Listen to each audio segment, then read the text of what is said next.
Thank you, moderator of the session, table companions, participants in the CUMIPAZ 2017 session. I want to begin by thanking the Embassy of Activists for Peace for the invitation given to CIEMAT and myself in particular for this event. My thanks and congratulations for the success of the organization and how us the speakers are being treated. Thank you very much. I represent, as the moderator has said, an investigation institution that has been working for more than 50 years in the development of energy technology. We are more than 1,500 people who develop that technology. That is the objective of my presentation. Speak about the production of renewable energies to preserve life on Mother Earth. Particularly, speak about the respectful energy technology with the planet. At this point of the session, after participating behind some of the speakers we have seen, being in my place supposes an extraordinary advantage, because we have already heard some of the thesis, and a great disadvantage, because the list of people is too high. I sincerely hope to not disappoint the audience. Energy is necessary to cover the basic needs of all the societies and guarantee their development. The successive industrial revolutions have always been associated to the massive use of a determined energy source, coal in the first industrial revolution, and the incorporation of nuclear energy in the third. In fact, humankind has already consumed more energy and natural resources in the last 150 years than in all its history. However, and despite the contributions of the three industrial revolutions, society has overlooked human development, peace, equity, social welfare, and the protection of the planet. This development of the modern society and its industrialization, linked to the usage of huge quantities of fossil fuel, petroleum, natural gas, and coal, have provoked an environmental deterioration of the planet very important and unsustainable from the energy and environmental points of view. Especially urgent, and it has been mentioned, is the increase of the concentration of greenhouse gases in the terrestrial atmosphere, which causes the phenomenon known as global warming. The existing correlation between economic development, energy consumption, and emissions of greenhouse gases must and may rupture to guarantee an economic growth based on the long-term renewable energy consumption. It is, therefore, necessary to change the energy paradigm worldwide towards a production model and use of low-carbon energy, which allows to slow down and reverse global warming and relieve other environmental impacts produced in the power generation. A scientific report elaborated and driven by the Stanford University is very encouraging, that analyzes 139 countries which accumulate the 99% of the CO2 emissions, and concludes that in all of them it is possible to work with 100% renewable energy in 2050. Furthermore, this 100% renewable future will contribute to a rise of temperature of the inferior planet to the 1.5%, the creation of 54 billion workstations, the annual reduction of between 4 and 7 billion deaths of atmospheric pollution, the sterilization of energy costs, and the saving of more than $20 billion a year in health and climate-associated costs. In order to undertake this necessary transition, in addition to a strong international political commitment and a radical change in the production and use of energy, an acute social change is necessary, where the end user becomes the protagonist of the transition, whose consumption decisions of energy products mark the development of the future energy system. In this context, renewable energy will play an important role as it provides energy services in a sustainable manner. From the environmental point of view, it is obvious that the renewable energy demonstrates a clear advantage in comparison with its fossil advantages. But moreover, from a social point of view, the fast growth of the renewable energy industry in Europe demonstrate that the promotion of these technologies offer opportunities of innovation, development for new commerce, and thus for the creation of workstations. The leading countries achieving leadership in the renewable energy market can obtain additional economic benefits thanks to the increase in their exports. Likewise, they can contribute to social welfare by increasing diversification and energy security in highly oil-reliant countries. Lastly, in terms of the economic sustainability, although some of the younger renewable technologies in their development have generation costs somewhat higher than fossil technologies, the rapid learning curve that they are experiencing causes substantial reductions in generation costs, which will be prompted by greater scale economies, technological improvements, and decrease in the installation and maintenance costs, as well as in the extension of the life of machines. In respect of the integration of renewable energy in the energy system in general, an important limitation of the use of these technologies is the production of electricity in a discontinuous way, which on occasions is decoupled from demand. Its production is, in many cases, difficult to predict, and not all have efficient energy storage systems. They are what is called non-manageable energies. The solutions proposed so far go through the installment of backup water technologies, thermal power plants, or hydroelectric power plants, and energy storage systems.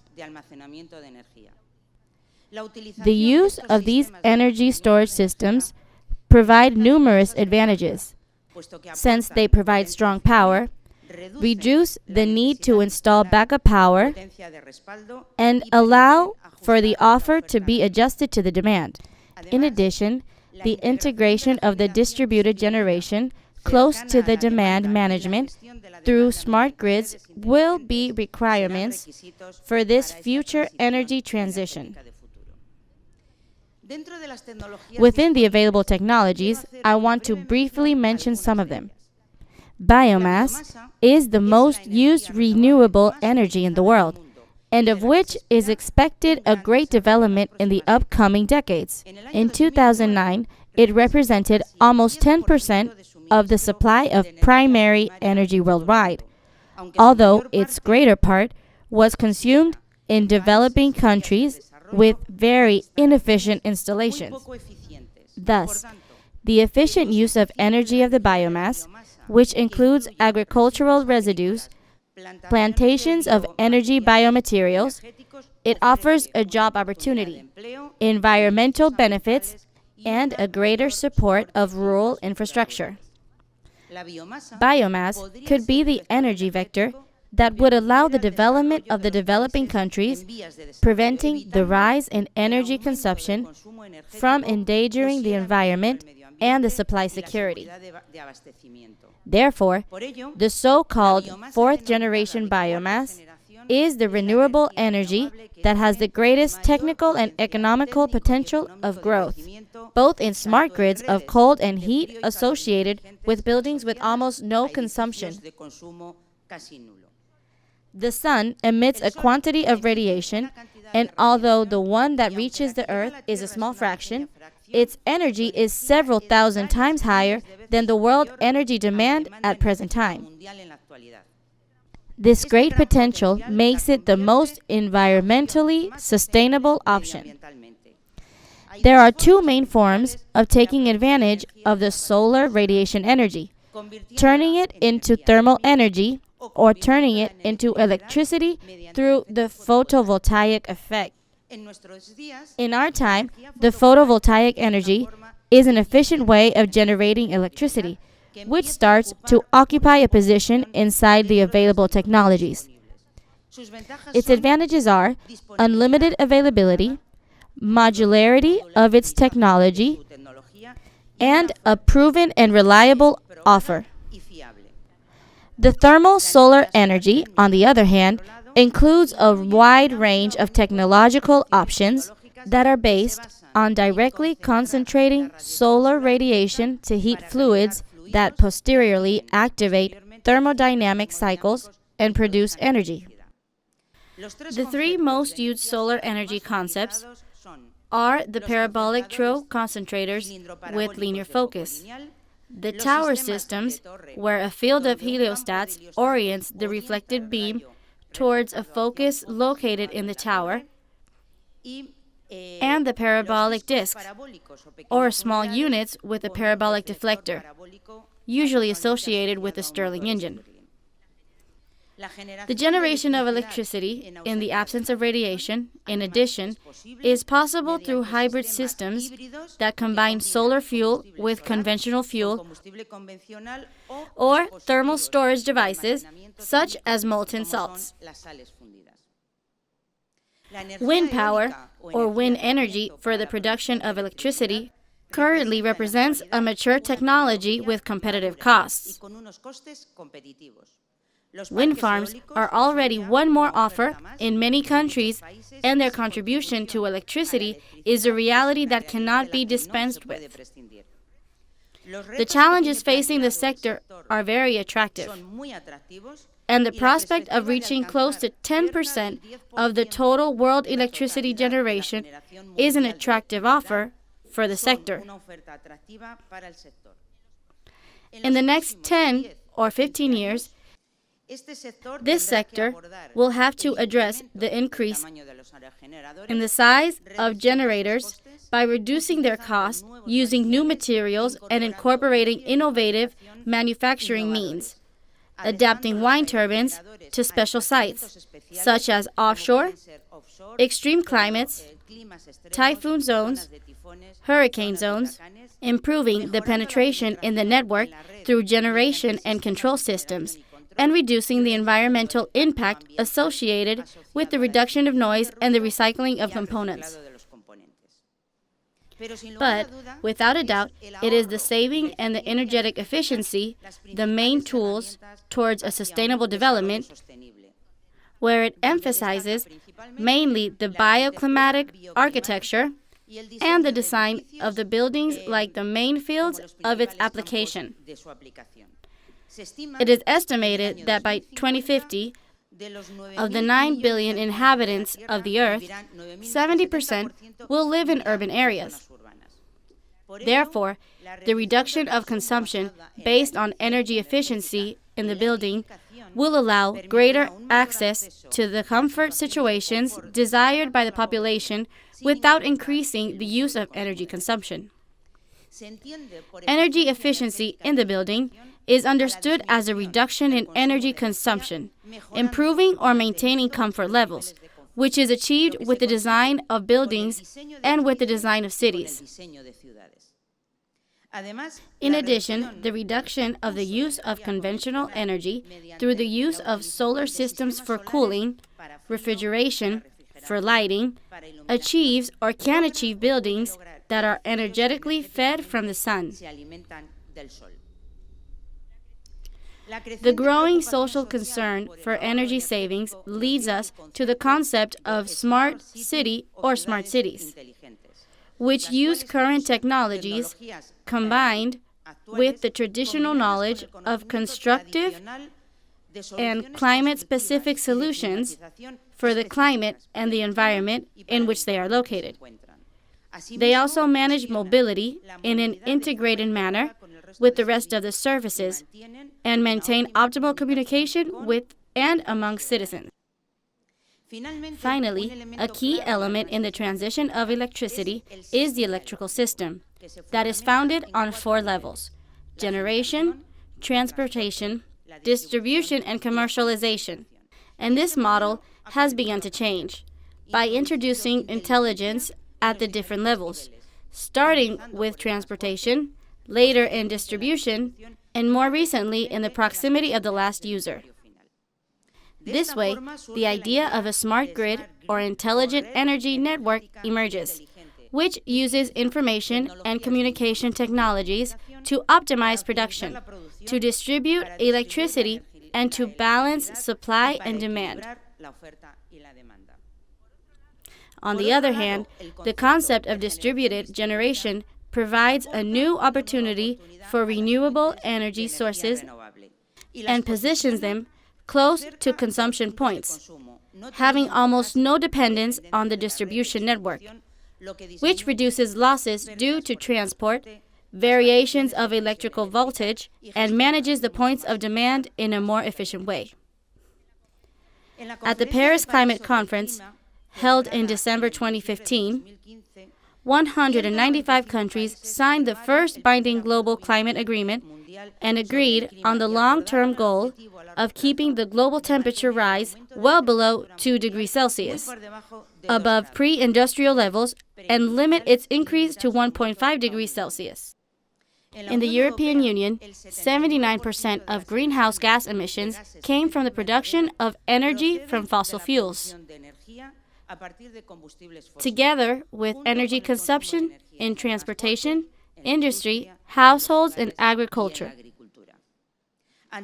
Faced with this challenge, the European Commission presented the proposal Clean Energy of All Europeans at the end of 2016, whose legislative package aims to reduce at least 40% of pollutants compared to 1990,